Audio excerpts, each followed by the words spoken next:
Hi everyone, welcome to another strategic thinking series. This is about VMO core processes. This is going to be covering actions.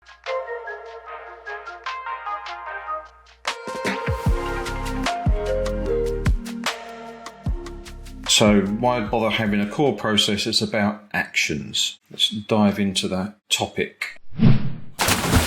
Action tracking. So often an overlooked process. It is a process. It's about standardising how a team or how a vendor management team and how the associated business operational units that work on a contract capture, track and update their actions accordingly. Every job, every day of someone's working life, you're effectively tracking actions, right? You're taking actions, you're giving actions, you're delegating, you're receiving some delegation, and you're noting that down. Historically, most people had a notebook, right? So they took it on a bit of paper, wrote down what they needed to do, and then went and did it. Recently, that's become more digital, so it might be in emails, you might take notes digitally somewhere. But the idea with making sure you have a process that's tracking actions is to centralise it. So a lot of secondary processes and events that occur within the scope of managing vendors are triggered initially by an action. So an action will be taken, something that needs to be looked into is assigned as an action to an individual to go and look at. That then may manifest into a contractual change process. It may come into a risk assessment and trigger a new risk being created. It might spin off and talk about related to obligations. So the idea being is if you capture that at the beginning, you're then accelerating the work that needs to be done of the secondary process that then triggers, which is more often not what happens.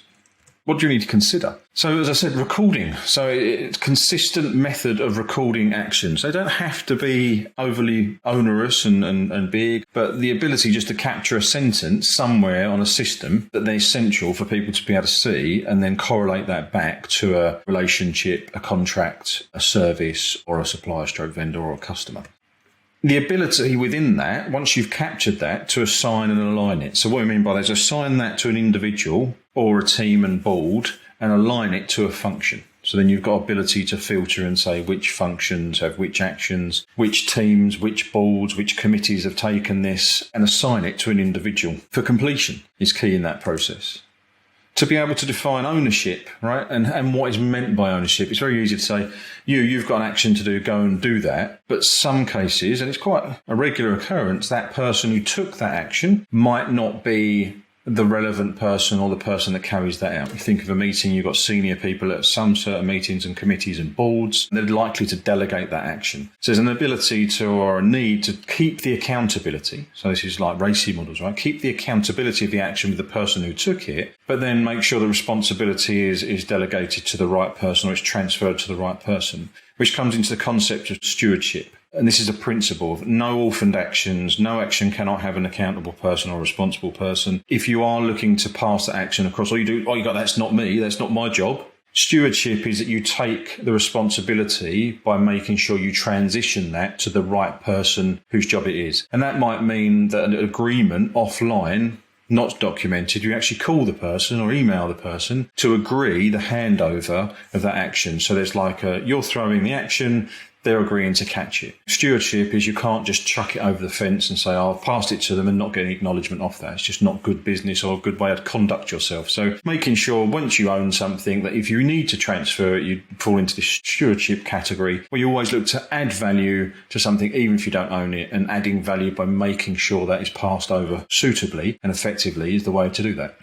So by capturing it all centrally, aligning, assigning, ownership, etc., you're going to have the ability to have a decent amount of reporting on that. Reporting normally comes into actions in two states, right? There's due dates. When did you say it was due by? Does it need to be reforecast? Is it overdue or is it not yet due? And status. So the status of that action, as you're looking into it, green, it's okay, amber, might not hit the due date, or something's going awry within the action once it's been looked into, or red. There's a big problem there and it needs to draw your attention to, and you need to focus on that to get it over the line, or at least understand why that red status is assigned to it. So the ability to assign some kind of status. I mentioned RAG there. It's the most common one, but you can think of other ones in your process, but that's the most common one used and the most big businesses that I've worked in at least have used.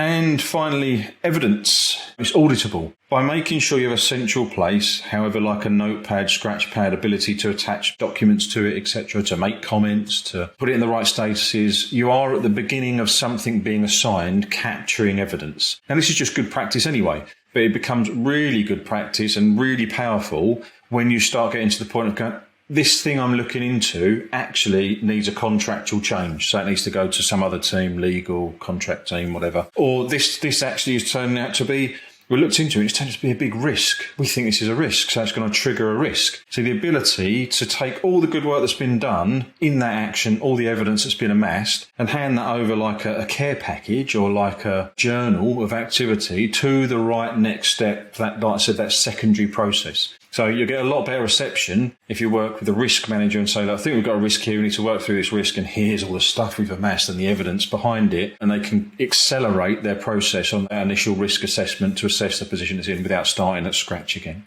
So that's why we think you should write down the process that is referred to as actions. Most of the time it's overlooked, actually. But it is probably one of the most simple ones to write down. It's the smallest processes to document and the one that's the most regularly used. And if you get it right, it's really powerful and helpful. Hope that's useful. Feedback, comments, as always. Let us know what you think. If there's any processes that we haven't mentioned already to date or you think you want us to cover, please make a comment. Bye-bye. It's the concept of stewardship. You fall into the stewardship category. To keep up with the latest Brooklyn vendor assurance news, subscribe here and follow us on LinkedIn and Twitter. Links in the description below.